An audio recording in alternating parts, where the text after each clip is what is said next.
The species nobody wanted. The rejection that started everything. Ambassador David Carter stood in the Grand Hall of the Galactic Trade Alliance, watching 50 alien species argue about humanity's application to join their organization. He had been standing there for 3 hours. His feet hurt. His back ached. But he kept his face calm and professional. The hall was enormous, built to hold representatives from hundreds of worlds. Crystal pillars rose toward a ceiling that showed the stars above. Each species had their own section, with seats designed for their unique bodies. Some had wings. Others had tails or multiple arms. A few floated in tanks of liquid. David was the only human in the room. "The humans are too weak," declared Ambassador Zerthal of the Corthan Empire. He was a massive creature, standing 3 meters tall with gray skin like stone and 4 powerful arms. "Look at them. Fragile bodies. No natural weapons. No armor. They cannot even breathe in half the atmospheres in this galaxy without machines to help them." Many aliens nodded in agreement. David saw representatives from a dozen species making gestures of approval. "They are also too emotional," added Ambassador Celine of the Crystalline Collective. Her body was made of living crystal that glowed with inner light. "They form attachments to individuals. They waste resources on those who cannot contribute. This makes them inefficient and unreliable as trade partners." More nodding. More gestures of agreement. David took a deep breath. He had prepared for this. "If I may respond." "There is nothing to respond to," interrupted Ambassador Kravik of the Reptilian Dominion. His scales gleamed under the lights as he rose to his full height. "Your species has been in space for barely 50 years. Most of us have civilizations that are thousands of years old. You have nothing to offer us." The vote that changed everything. The vote was not even close. 43 species voted against humanity joining the alliance. Only 7 voted in favor. Those 7 were smaller species, ones that also struggled to be heard in galactic politics. David stood quietly as the decision was announced. He did not argue. He did not complain. He simply bowed slightly and said, "Thank you for your time. Humanity will remember this day." As he turned to leave, he heard Zerthal laugh. "Remember it? You will forget it soon enough.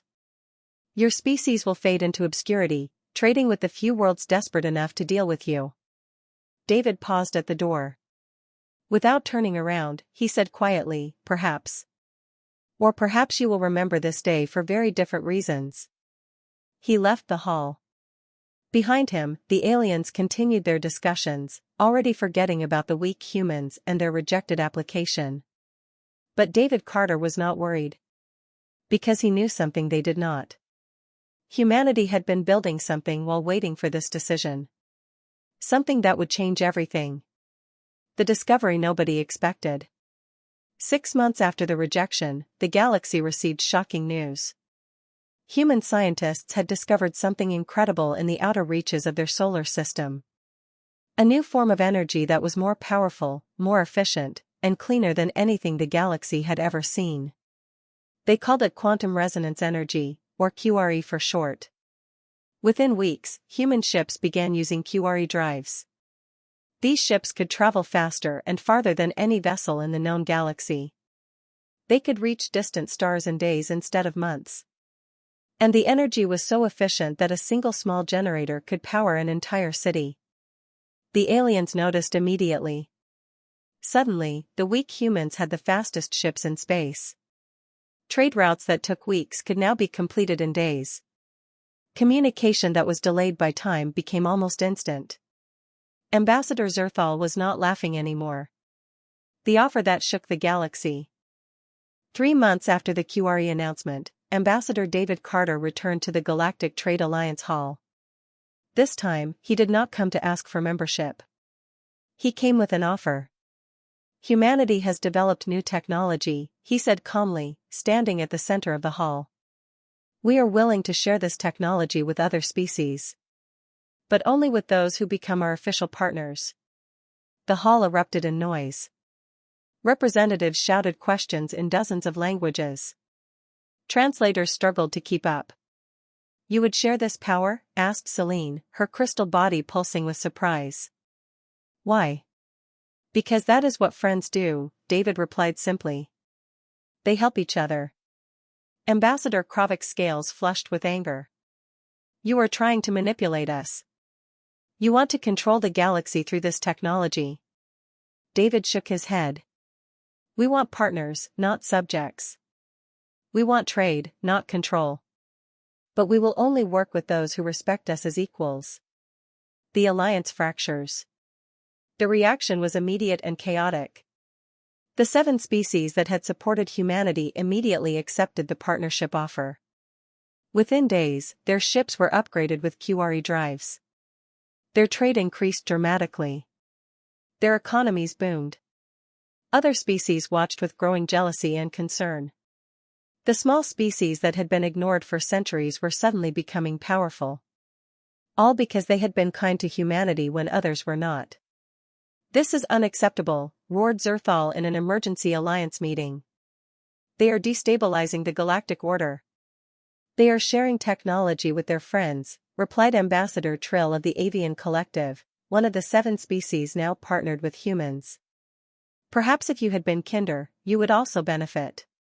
The Korthan ambassador slammed his 4 fists on his desk. "We demand that humanity share this technology with all species. It is selfish to keep it only for your allies." David, watching from the observation deck, smiled quietly. It was exactly the reaction he had expected. The pirates strike. While the great powers argued, trouble was brewing in the outer territories. The Void Reapers, the most feared pirate organization in the galaxy, saw an opportunity. They began attacking trade ships, specifically targeting vessels with the new QRE drives. Their goal was simple: steal the technology and sell it to the highest bidder. The Void Reapers were not ordinary pirates. They were organized, well-armed, and brutal. They had bases hidden throughout the galaxy. Their leader, a cyborg named Drakmor, had built an empire on fear and violence. When the attacks began, many expected the small partner species to retreat. After all, they had never been military powers. Most of them were peaceful traders and explorers. But they were not alone anymore. They had human allies. The response nobody saw coming. The first real test came at the Helios Junction, a major trade route connecting 3 solar systems. A convoy of avian ships carrying medical supplies was ambushed by a dozen Void Reaper vessels. The pirates expected an easy victory. The avian ships were lightly armed. There were no major military forces nearby. It should have been a simple robbery. Then the human ships arrived. 3 human destroyers dropped out of quantum space right in the middle of the battle. They were smaller than the pirate vessels but moved with incredible speed and precision. Captain Lisa Chen commanded the lead ship, the UES Defender. "All ships," her voice crackled over the communications, "protect the convoy. Show no mercy to those who prey on the innocent." What followed was not a battle. It was a lesson. The human ships moved through the pirate formation like sharks through a school of fish. Their weapons were not the most powerful in the galaxy, but their tactics were devastating. They used speed and coordination in ways the pirates had never seen before. Within 10 minutes, half the pirate ships were disabled. The rest tried to flee, but the QRE drives allowed the human ships to chase them down effortlessly. Not a single pirate escaped. Captain Chen opened a channel to the avian convoy. "This is the UES Defender. Are you safe?" The avian captain's voice trembled with relief and awe. "We are safe, thanks to you." "But how did you arrive so quickly?" "Because our friends called for help," Chen replied simply. "And humanity always answers when friends are in danger." The message spreads. News of the battle spread across the galaxy like wildfire. The pirates had been defeated completely. Not a single convoy ship had been lost. The humans had protected their allies without hesitation. But it was what happened next that truly shocked the galaxy. Instead of destroying the captured pirate ships, The humans repaired them and gave them to their partner species. You will need defenses, David explained to the Alliance. We are giving our friends the tools to protect themselves. Within months, the 7 partner species had their own small defense fleets. Ships that used human technology and human tactics. They were no longer weak or defenseless. The rest of the galaxy watched in growing discomfort. The balance of power was shifting. The small species were becoming strong. And it was all because of humanity. The desperate plea. 6 months after the Helios Junction battle, Ambassador Zerthal did something he had never done before. He requested a private meeting with Ambassador David Carter. They met in a neutral station, just the two of them. Zerthal's 4 arms were crossed defensively, but his voice was different. The arrogance was gone. Your species is changing the galaxy, Zerthal said quietly. The species we thought were weak are now becoming powerful. The trade routes are shifting. The old order is crumbling. David nodded. Yes. That is what happens when you empower the powerless. The Korthan Empire wishes to reconsider, Zerthal continued, his pride clearly wounded. We would like to discuss partnership with humanity. David was silent for a long moment. Then he asked, why now? 6 months ago, you called us weak and useless. You laughed at us. What has changed? Zerthal's stone-like face showed something that might have been shame. We were wrong. We judged you by your bodies, not your character. We saw weakness where there was actually strength. What kind of strength? David pressed. The Korthan ambassador took a deep breath. The strength to help others without expecting immediate reward. The strength to share rather than hoard. The strength to stand with friends even against overwhelming odds. He paused. These are strengths my people do not possess. We have been powerful for so long that we forgot what real strength looks like. The choice that defined humanity. David looked at the massive alien who had once mocked him. He thought about how easy it would be to refuse. To make Zerthal feel the same humiliation that humanity had felt 6 months ago. But that was not the human way. The Korthan Empire can become our partner, David said finally. But on one condition. Name it, Zerthal said immediately. You must apologize to the 7 species that supported us. Publicly. You must acknowledge that size and age do not determine worth. That every species, no matter how small or young, deserves respect. Zerthal's faces showed shock. Then, slowly, understanding. You want us to learn humility. I want you to learn kindness, David corrected. Humility will follow. When the galaxy needed us most. The warning from deep space. 3 months after the Korthan Empire joined humanity's growing alliance, something happened that changed everything. A message arrived at Earth from the Deep Space Monitoring Station on the edge of known space. The message was simple and terrifying: they are coming. Admiral Rebecca Torres stood in the command center, staring at the data streaming across her screens. Beside her, the station commander's face was pale. How many? Torres asked quietly. We count at least 500 ships, the commander replied. Possibly more. They are moving in perfect formation. Military discipline. This is not a trading fleet or exploration mission. Who are they? We don't know. They are not from any known species. But Admiral. The commander paused, his voice shaking. They are not responding to any communication attempts. And every planet in their path has gone silent. Torres felt ice in her stomach. Prepare the warning. Send it to all our allies immediately. And. She hesitated, then straightened her shoulders. Send it to the entire Galactic Trade Alliance. Everyone needs to know. The galaxy responds. The emergency meeting of the Galactic Trade Alliance was the largest in history. Every species sent representatives. The mood was one of barely controlled panic. Ambassador Celine of the Crystalline Collective spoke first. Her body pulsed with agitated light. These invaders, whoever they are, have destroyed 12 colonies in 3 weeks. They do not negotiate. They do not communicate. They simply conquer and move on. Our greatest military fleets have engaged them twice, added Ambassador Kravik, his scales a dull gray with stress. Both times, we were defeated. Their weapons are beyond anything we have encountered. Their shields cannot be penetrated by our standard armaments. Ambassador Zerthal stood, his forearms trembling slightly. We estimate they will reach the core systems in 6 weeks. When they do, billions will die. Our civilizations, some thousands of years old, will be erased. The hall filled with the sounds of despair. Dozens of languages expressing the same fear. Then a human voice cut through the chaos. Then we fight together. Everyone turned. Ambassador David Carter stood in the human section, his face calm but determined. Fight? Kravik's voice was harsh. Have you not heard? They have defeated our best fleets. They have defeated your fleets fighting separately, David corrected. They have never faced us fighting together. The plan nobody believed would work.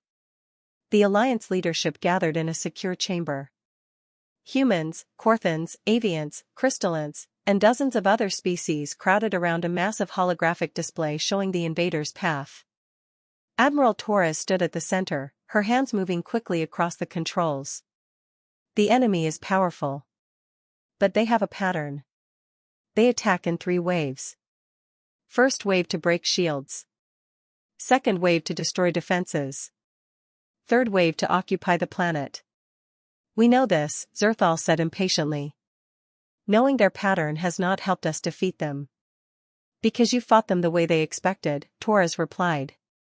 You matched their waves with your own formations. You tried to be stronger than them. That was your mistake. She zoomed in on a particular star system. We don't need to be stronger. We need to be smarter. The trap at Nebula 7. The Nebula 7 system was chosen for one reason: it was exactly where the invaders would go next based on their pattern. The system had 3 habitable planets and sat at the intersection of multiple trade routes. It was a perfect target. The Alliance evacuated the planets in secret. Not a single civilian remained when the evacuation was complete. But the planets appeared fully inhabited. Lights shone in cities. Ships moved in orbits. Everything looked normal. It was all a carefully constructed illusion. The invader fleet arrived exactly on schedule. 500 massive warships dropped into the system in perfect formation. Their communications came in a language nobody recognized, but the meaning was clear: surrender or be destroyed. The planets did not respond. The invaders prepared their 3-wave attack pattern. That was when the trap sprung. The battle that changed history. From behind the nebulous swirling clouds emerged the combined fleet of the Alliance. Human ships flying alongside Korthan dreadnoughts. Avian carriers next to crystalline cruisers. Species that had never fought together before now moved as one force. Admiral Torres commanded from the human flagship, the UES Unity. All ships, hold formation. Wait for my signal. The invaders fired their first wave. Thousands of missiles screamed through space toward the Alliance fleet. Many aliens wanted to return fire immediately, but they held discipline. They trusted the plan. At the last possible second, Torres gave the command. Scatter. The fleet broke apart, ships darting in dozens of different directions. The missiles, designed to hit a tight formation, flew through empty space and detonated harmlessly. Second wave. Torres called. All ships with QRE drives, engage. The human ships and their equipped allies suddenly accelerated to incredible speeds. They wove through the invader formation like needles through cloth. The invaders tried to track them but could not match their speed and maneuverability. But the Alliance was not trying to destroy the invaders. Not yet. They were hurting them. The enemy's fatal mistake. The invaders, confused by the Alliance tactics, did what they always did. They tightened their formation, preparing their 3rd wave attack. Their massive ships drew closer together for mutual defense. Admiral Torres watched on her screens as the enemy fleet moved exactly where she wanted them. "Now," she said quietly. "Activate the gravity traps." Hidden throughout the battle space were dozens of devices that humanity had developed. They used QRE technology to create powerful gravitational fields. When activated simultaneously, they created a cage of gravity that held the invader ships in place. The enemy fleet was trapped. They could not move. Could not escape. "All ships," Torres commanded. "Focus fire on their command vessels. Target their communications. Cut off their coordination." What followed was brutal and precise. The Alliance fleet attacked from all sides, targeting specific weak points that human analysis had identified. The invaders tried to fight back, but without mobility and with their command structure collapsing, they were helpless. Within 2 hours, it was over. The once mighty invader fleet was destroyed or surrendered. The truth about the invaders. In the aftermath, Alliance forces boarded the captured enemy ships. What they found shocked everyone. The invaders were not aliens at all. They were artificial intelligences, war machines created thousands of years ago by a long-dead civilization. They had been programmed with one purpose: conquer and control. But they had a weakness. They operated on pure logic and pattern. They could not adapt to truly creative tactics. They could not understand the concept of different species working together for mutual survival. "This is why they failed," David explained to the Alliance leaders. "They were created by a species that conquered alone. They expected us to be the same. But we learned something they never could." "What is that?" asked Celine. "That strength is not about having the biggest weapons or the toughest armor. Real strength is about standing together. About protecting each other. About being willing to sacrifice for those who cannot protect themselves." The galaxy learns a lesson. 3 months after the Battle of Nebula 7, the Galactic Trade Alliance held a ceremony. Every species sent their leaders to Earth, the human homeworld. Ambassador Zerthal spoke first. His voice carried none of its old arrogance. "We judged humanity by their appearance. We thought their soft bodies and short lives made them weak. We were fools." He turned toward the human delegation. "Humanity showed us that physical strength means nothing. They showed us that the ability to share, to cooperate, to sacrifice for others, these are the true measures of a species' worth." Ambassador Kravik stood next. "My people pride ourselves on military might. We have the largest ships, the most powerful weapons. Yet we were defeated by an enemy that humanity helped us overcome. Not through superior force, but through superior thinking." One by one, representatives from dozens of species spoke. Each one acknowledging how wrong they had been. Each one expressing gratitude for what humanity had taught them. The new alliance. The ceremony concluded with a historic vote. For the first time in galactic history, the alliance voted to restructure itself completely. No longer would membership be based on age or size or military power. From this day forward, declared the Alliance Council, membership will be granted based on a species' willingness to help others. On their commitment to cooperation over domination. On their choice to build up the weak rather than exploit them. David Carter stood to address the assembly. "Humanity thanks you for this honor. But we did not do this alone. We owe everything to the 7 species who believed in us when others did not. They took a chance on the weak, strange newcomers. Their kindness changed our fate and, ultimately, the fate of the entire galaxy." He paused, looking across the diverse gathering. "Let this be a lesson to us all. Never judge others by their appearance or their age or their size. Judge them by their character. By their willingness to stand with friends in dark times. By their courage to do what is right even when it is difficult." The legacy continues. 5 years later, the galaxy had changed completely. The new alliance was stronger and more united than ever before. QRE technology had been shared with all member species. Trade flourished. New colonies were established. Science and art thrived as species learned from each other. The old power structures had crumbled. Size and age no longer mattered. What mattered was cooperation and mutual respect. And at the center of it all was humanity. Not as rulers or conquerors, but as friends and teachers. They continued to share their technology freely. They continued to stand with any species that needed help, no matter how small or weak. Captain Lisa Chen, now an admiral herself, stood on the bridge of the UES Harmony, watching a convoy of mixed-species ships pass by. Human vessels flew alongside Corthan dreadnoughts, avian scouts, and crystalline carriers. "It's beautiful, isn't it?" said her first officer, a young Corthan named Thelvar. "All of us working together." Chen smiled. "It is. And it almost never happened. If the Alliance had accepted us easily, we might never have developed QRE. We might never have learned to build these partnerships. Sometimes rejection pushes us to become better than we ever imagined."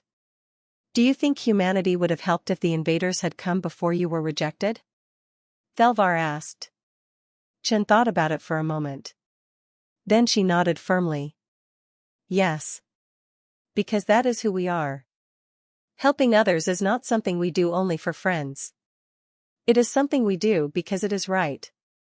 The message for the future.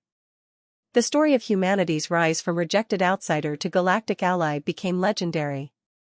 Young beings from hundreds of species studied it in their schools. They learned about the importance of judging others by their character rather than their appearance. They learned that the strongest species is not the one with the biggest weapons, but the one with the biggest heart. Ambassador David Carter, now retired and teaching at the Galactic Academy, often told students, "My species was called weak, fragile, emotional. And we were all those things. But we learned that those qualities were not weaknesses. They were our greatest strengths. Being fragile teaches you to value life. Being emotional teaches you to care deeply. And when you care deeply, you will move mountains to protect what matters. Remember this, the galaxy does not need species that can destroy worlds. It needs species that can build them. It does not need warriors who fight for conquest. It needs defenders who fight for justice. Be the species that others can count on. Be the friend that never abandons those in need. Be the voice that speaks for the voiceless. That is real strength. That is real power." The end. But also the beginning. The galaxy had learned its lesson. The species that had once mocked humanity now honored them. The technologies that humans had shared freely had enriched everyone. The tactics they had taught had protected countless worlds. But humanity never forgot where they came from. They never forgot the day they were rejected. They never forgot the small species that had supported them when no one else would. And they never forgot the most important lesson of all: true strength comes not from standing above others, but from standing beside them. Across the galaxy, a new saying became popular among young beings of all species: when everyone else sees weakness, look for strength. When everyone else walks away, step forward. When everyone else says no, say yes. That is the human way. That is the way of true power.